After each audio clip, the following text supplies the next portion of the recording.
حي على الصلاة.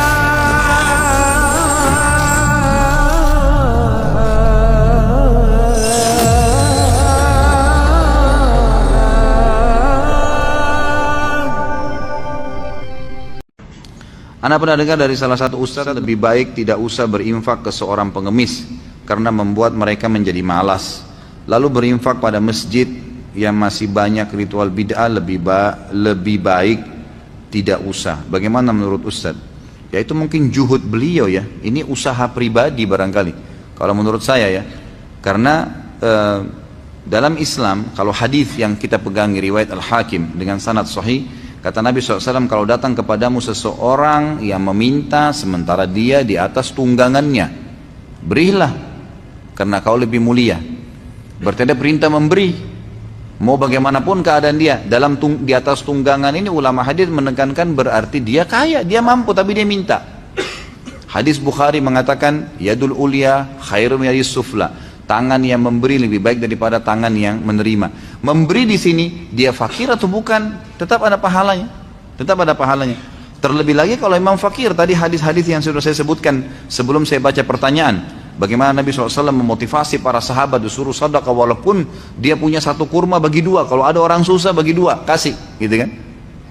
Sampai-sampai kalau dia cuma punya satu butir kurma disuruh bagi dua, kasih orang susah kalau dia lihat, gitu kan? Seperti itu motivasi dalam agama. Kalau ada perkataan seorang ustadz, dia mengatakan bahwasanya tidak usah memberi karena melatih pengemis untuk terbiasa. Dari mana dia punya jaminan si fakir yang sedang minta itu, yang mengemis itu memang bisa bekerja? Bukankah sekarang, saya tanya ikhwani, bukankah sekarang banyak sarjana menganggur?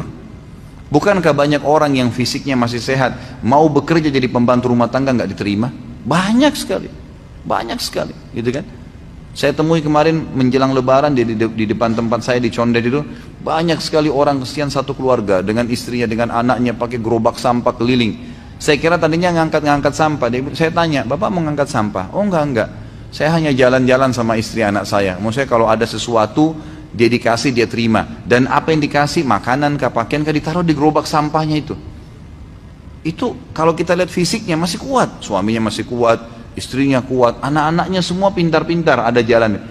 Tapi buktinya nggak mungkin, saya yakin kalau mereka dapat kerjaan mereka mau kerja seperti itu. Kotor-kotoran untuk apa gitu kan? Pasti orang manusia tidak senang. Tapi begitulah, tidak semudah apa yang kita bayangkan.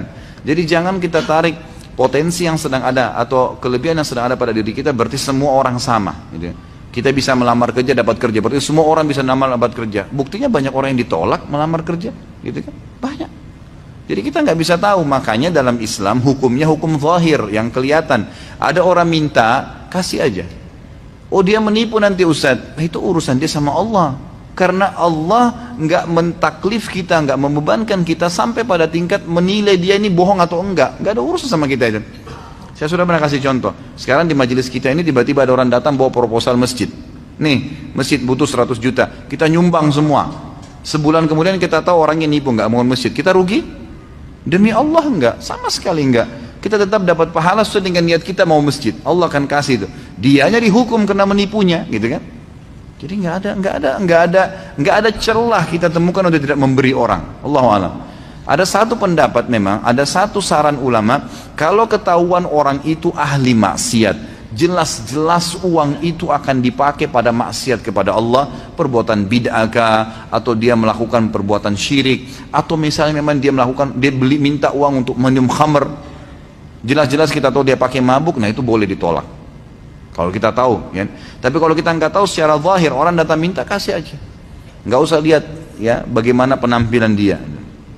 Itu yang saya tahu, Allahu a'lam. Kemudian tadi kalau dikatakan berinfak kepada masjid yang di dalamnya banyak ritual bid'ah, lebih baik tidak usah.